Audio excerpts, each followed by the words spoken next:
주님 감사합니다. 이 옛날도 말씀을 사모하는 마음을 주셔서 이렇게 성전에 함께하게 하시니 감사드립니다. 이 시간에 환우들을 위해서 먼저 기도합니다. 마음은 원이로되 육체가 따라주지 않아서 답답하고 힘들어하는 환우들이 있습니다. 회복을 기다리는 환우들이 있습니다.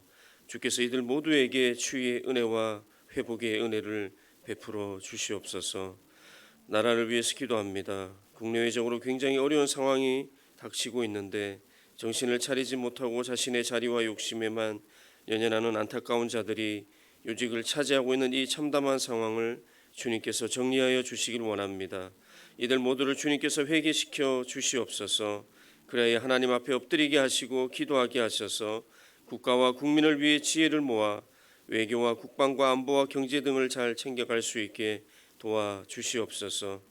이 옛날도 주님을 믿고 신뢰하며 나아가는 우리 모든 교우들을 기억하시고 그들의 직장과 사업장과 또 일터 위에 평안과 은혜로 함께하여 주시옵소서. 예수님의 이름으로 기도드립니다. 아멘. 2025년 7월 31일 목요일 함께 보실 말씀은 시편 49편, 잠언 23장, 로마서 11장의 말씀입니다. 먼저 시편 49편 1절로 12절의 말씀입니다. 구약 성경 837면입니다. 시편 49편 1절로 12절의 말씀 한 절씩 교독하겠습니다. 뭇 백성들아 이를 들으라. 세상의 거민들아 모두 귀를 기울이라. 내 입은 지혜를 말하겠고 내 마음은 명철을 작은 소리로 읊조리리로다.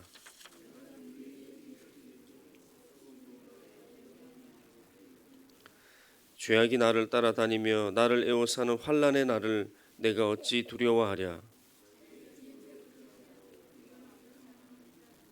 아무도 자기의 형제를 구원하지 못하며 그를 위한 속전을 하나님께 바치지도 못할 것은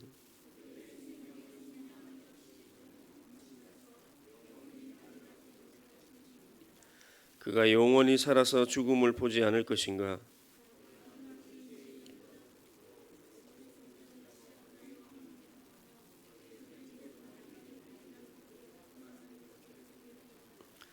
그러나 그들의 속생각에 그들의 집은 영원히 있고 그들의 거처는 대대에 이르리라 하여 그들의 토지를 자기 이름으로 부르도다.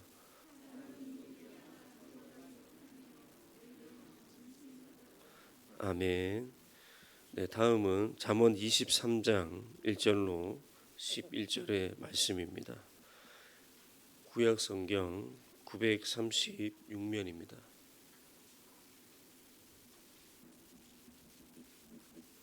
잠언 23장 1절로 11절 말씀 한 절씩 교독하겠습니다.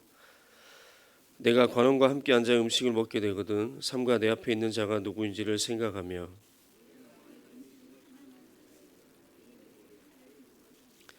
그의 맛있는 음식을 탐하지 말라. 그것은 속이는 음식이니라.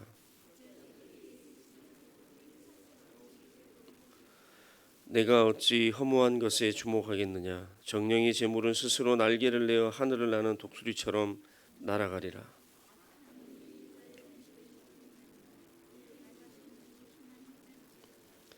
대저 그 마음의 생각이 어떠하면 그 위인도 그러한즉 그가 내게 먹고 마시라 할지라도 그의 마음은 너와 함께하지 아니함이라.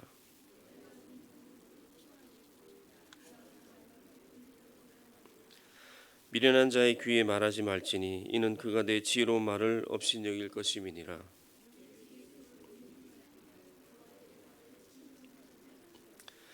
대저 그들의 구속자는 강하시니 그가 너를 대적하여 그들의 원한을 풀어주시리라. 아멘. 마지막으로 신약성경 로마서 11장 33절로 36절의 말씀입니다. 신약성경 256면에 있습니다.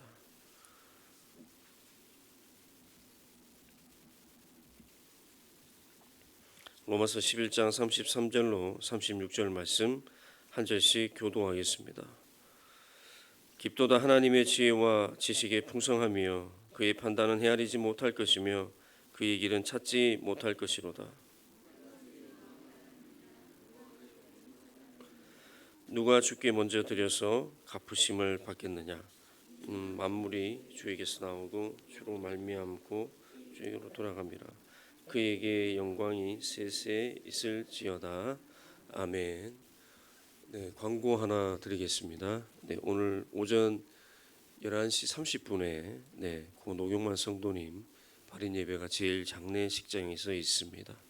네, 시간이 되시는 분들은 함께 하셔서 위로해 주시면 감사하겠습니다. 네, 오늘은 시편의 말씀을 먼저 보도록 하겠습니다. 이 시편은 사실 여러 종류가 있는데 이 각기 다른 감정과 또 상황을 표현해내고 있습니다. 하지만 이 시편이라는 전체의 공통 주제가 있는데 그것은 바로 하나님을 예배하는 것입니다.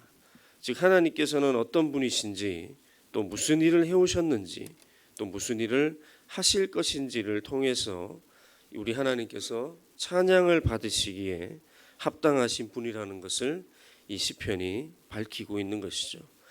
오늘 시편 49편도 마찬가지입니다. 하나님의 말씀과 속성을 개관하면서 이 상황을 떠나서 하나님의 능력을 믿는 그 신뢰에 대해서 이야기하고 있습니다. 특별히 이 시편 49편의 저자는 고라 자손으로 알려져 있습니다. 이 고라 자손은 레위인이었고 성전 찬양단의 일원이었습니다. 그래서 이들이 섰던 시는 공중 예배에 적당한 내용이 많았습니다. 그래서 일반적으로 찬양시부터 신정시, 메시아 예언시 등으로 여러 가지 시를 썼는데 독특하게도 오늘 우리가 읽은 이 시편 49편은 고라 자손이 쓴 시 가운데 유일하게 회중들을 교훈하는 내용을 담은 지혜시로 분류가 되고 있습니다. 실제로도 우리가 이 시편 49편을 읽어보시면 어떤 인본주의적 인생관을 가지고 재물을 쫓는 자의 어리석음에 대해서 경계하는 내용을 다루고 있습니다.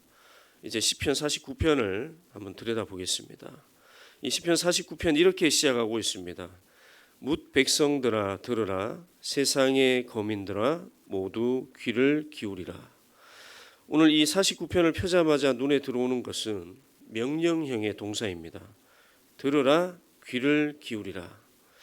이렇게 시편 기자가 들으라와 귀를 기울이라는 명령형 동사를 전면에 배치하고 있는 이유는 지금부터 선포될 이 지혜의 말씀을 주의해서 집중해서 들으면서 그 속에 포함된 교훈을 놓치지 말고 잘 이해해서 마음판에 새겨 행동으로 옮기라는 그런 의미를 강조하기 위해서입니다. 그리고 시편 기자는 오늘 이 시편을 시작하면서 지혜의 말에 귀를 기울여야 될 대상을 만민들과 세상의 거민들로 특정하고 있습니다. 만민들과 세상의 거민들은 결국 지구상의 모든 사람을 의미하는 것이죠. 이러한 표현을 시편 기자가 사용하는 것은 역시나 이 지혜의 교훈에 대해서는 단 한 사람도 빠짐없이 모든 사람들이 마음에 유념해야 한다는 것을 강조하기 위한 표현으로 보입니다. 그러니까 시편 기자는 지금부터 자신이 알려주는 내용을 세상 모든 사람들이 세심하게 주의를 기울여서 듣고 더 나아가 들은 것을 마음에 받아들이고 행동으로 순종에 이르라 말하고 있는 것입니다. 이어지는 2절을 보시면 빈부귀천을 막론하고 이 말씀을 다 들어라 말하고 있습니다. 가난하든 부유하든 가진 것을 떠나서 귀한 신분이든 천한 신분이든 신분을 떠나서 전 계층의 사람들이 오늘 이 시편 기자가 전하는 하나님의 말씀에 귀 기울여야 함을 강조하는 것이죠. 이렇게 모든 사람들을 불러서 그 귀를 기울이라 권면하는 것은 하나님의 말씀과 뜻과 지혜는 세상 그 누구도 예외 없이 반드시 들어야 하는 내용이라는 것을 우리에게 강조하기 위함입니다. 그렇게 1절과 2절을 지나온 시편 기자는 3절에 이르면 이제 듣는 사람들의 깊은 관심을 촉발시키기 위해서 우리 삶에서 강조되는 두 가지 가치 있는 단어를 사용합니다. 그것은 바로 지혜와 명철입니다. 지혜는 깊고 풍성한 진리와 관련이 있고 명철은 깊고 풍성한 통찰력과 관련이 있습니다. 그리고 시편 기자는 4절에서 비유의 귀를 기울이며 수금으로 자신의 이 오묘한 말을 풀어내겠다 말합니다. 여기서 비유는 자신이 율법과 선지자의 선포에 귀를 기울여 얻게 된 진리를 의미하고 자신의 말을 오묘한 말이다 이렇게 표현한 이유는 기실 그것이 자신의 말이 아니라 자신이 귀를 기울여 들은 하나님의 말씀이기 때문입니다. 다시 말하면 진리인 하나님의 말씀은 누구나 이해할 수 있을 만큼 쉽고 평이한 측면도 있지만 이해하기 힘든 오묘한 측면도 있다라는 것이죠. 그래서 시편 기자는 바로 이러한 하나님의 말씀을 자기가 선포하겠다는 것입니다. 그리고 수금으로 그 오묘한 말을 풀겠다 말하는 이유는 자신이 깨달은 이 진리의 말씀이 너무나 감동되기 때문에 찬양 가운데 이것을 선포할 수밖에 없다라는 것을 의미합니다. 이제 이어지는 5절부터 본격적으로 시편 기자가 읊조리기 시작합니다. 죄악이 나를 따라다니며 나를 애워싸는 환난의 날도 내가 두려워하지 않는다. 이렇게 말씀하고 있습니다. 여기서 환난의 날은 개인적으로 보았을 때 죽음을 의미합니다. 개인의 종말론적 입장에서 살펴보면 이 시편 기자는 지금 죽음조차 두려워하지 아니한다. 이렇게 말하고 있는 것이죠. 다시 말해서 하나님의 지혜와 명철을 깨닫고 하나님의 영에 의해 이끌리는 자는 영생과 구원을 확신하기 때문에 모든 인간에게 가장 큰 두려움으로 다가오는 죽음마저도 두려워하지 않는다. 이런 뜻입니다. 그러면서 시편 기자는 6절부터 이 말씀의 스탠스를 살짝 비틀기 시작합니다. 시선을 자기가 아니라 비난받아 마땅한 세상에 헛된 부를 쫓는 자들을 향합니다. 사실 하나님의 지혜와 명철은 세상의 그 어떤 부귀와도 바꿀 수 없는 것이죠. 하지만 어떻습니까? 실제로는 이러한 하나님의 지혜와 명철을 너무나도 쉽게 세상의 부귀와 바꾸는 사람들이 존재하고 있습니다. 그런 사람들을 위해서 오늘 시편 기자는 이렇게 말합니다. 그깟 재물을 의지하고 부유하다 자랑해봐야 자기 형제의 구원도 못하고 그를 위한 속전을 하나님께 바칠 수도 없다. 심지어는 그 생명 속량하는 값이 너무 엄청나게 비싸서 영원히 네가 마련하지도 못할 것이다. 이렇게 말하고 있습니다. 우리가 지니는 이 재물의 무력함과 유한함을 일깨우는 말씀이죠. 정말이지 우리 눈에 좋아 보이고 우리가 가질수록 삶의 질이 달라진다고 극찬하는 이 재물. 하지만 알고 보면 아무런 힘이 없습니다. 세상에서야 많이 가진 자가 대접받고 큰 소리 치고 하니까 정말 이 재물이 힘이 있나 보다 우리가 생각할 수 있겠지만 실제로는 아무런 힘이 없습니다.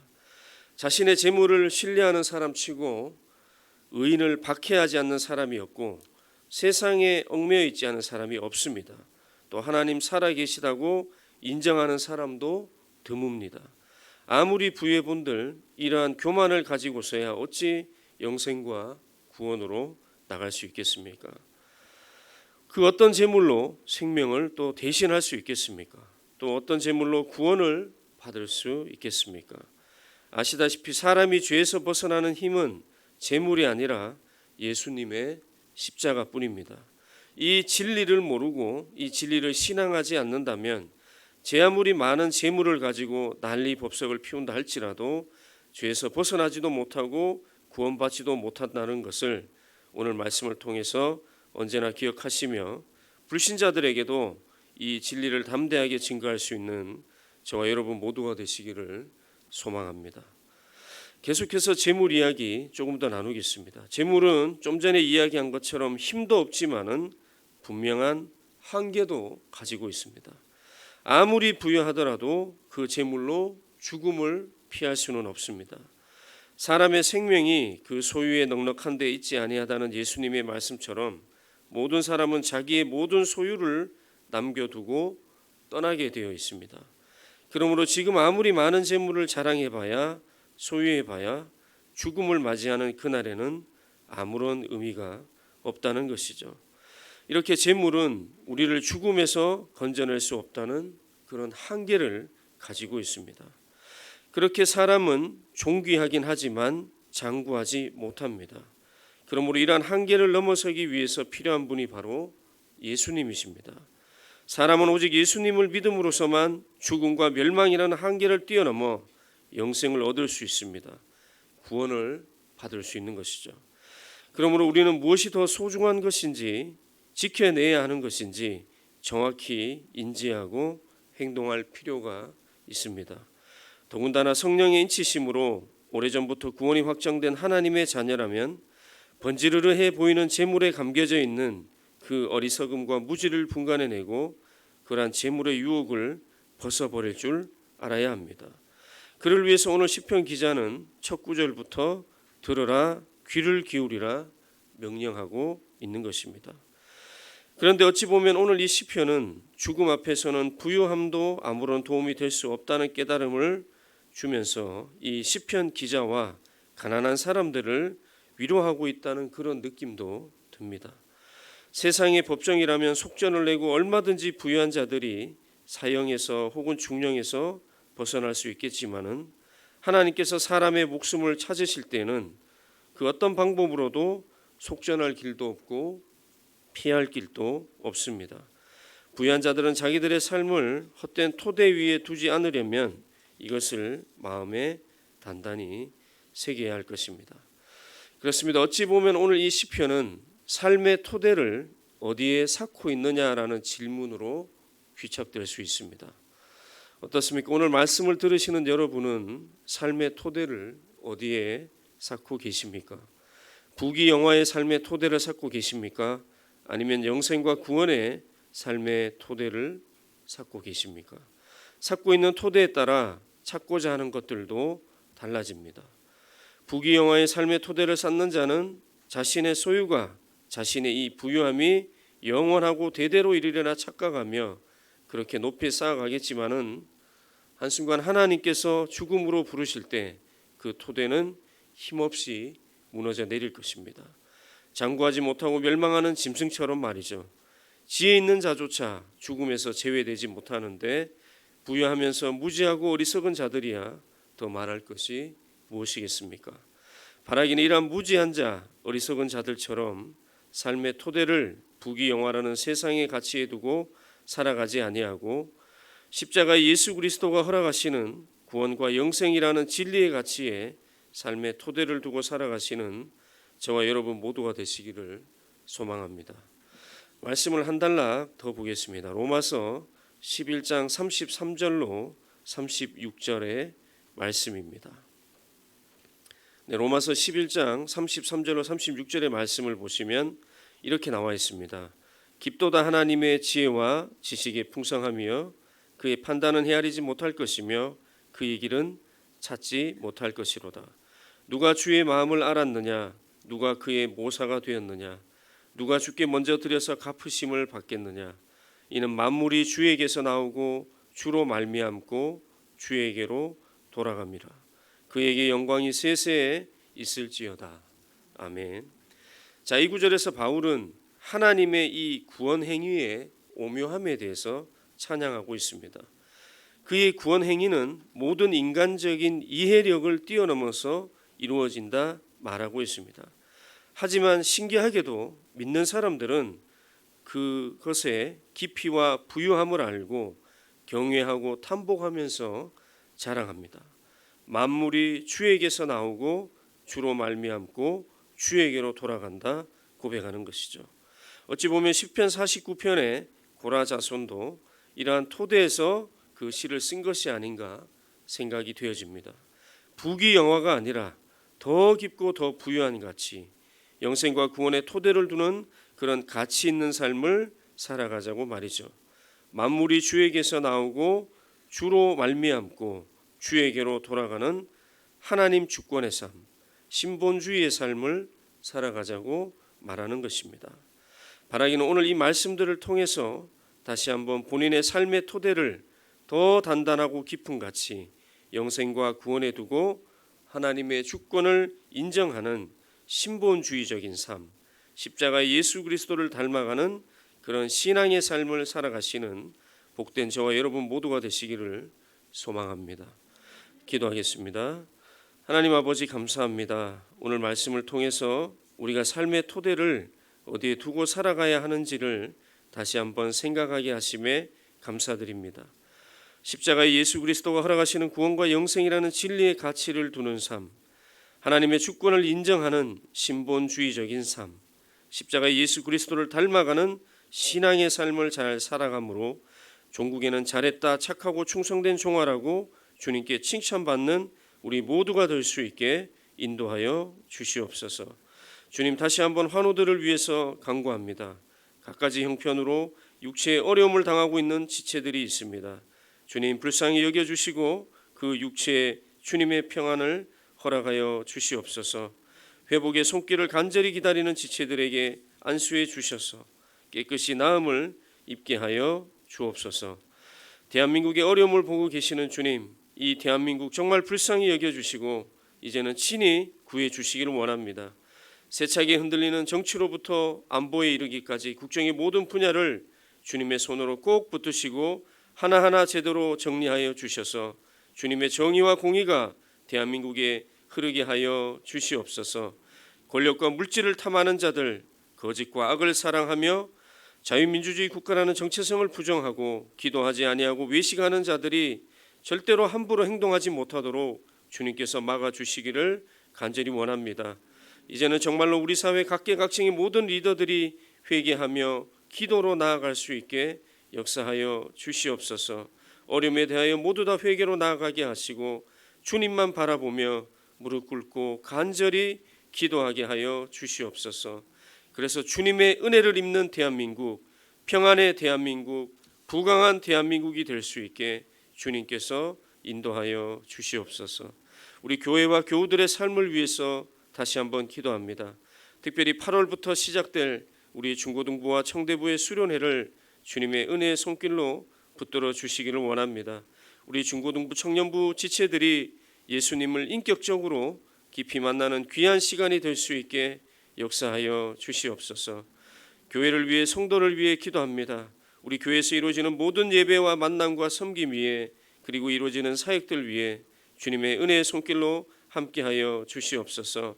날마다 주님을 믿고 의지하며 나아가는 우리 모든 성도들도 기억하여 주시고 그들의 직장과 사업장과 일터와 가정 위에, 또 그들이 걸어가는 그 삶의 길 위에 주님이 항상 동행하여 주시기를 원하오며 이 모든 말씀 거룩하신 예수님의 이름으로 기도드립니다. 아멘.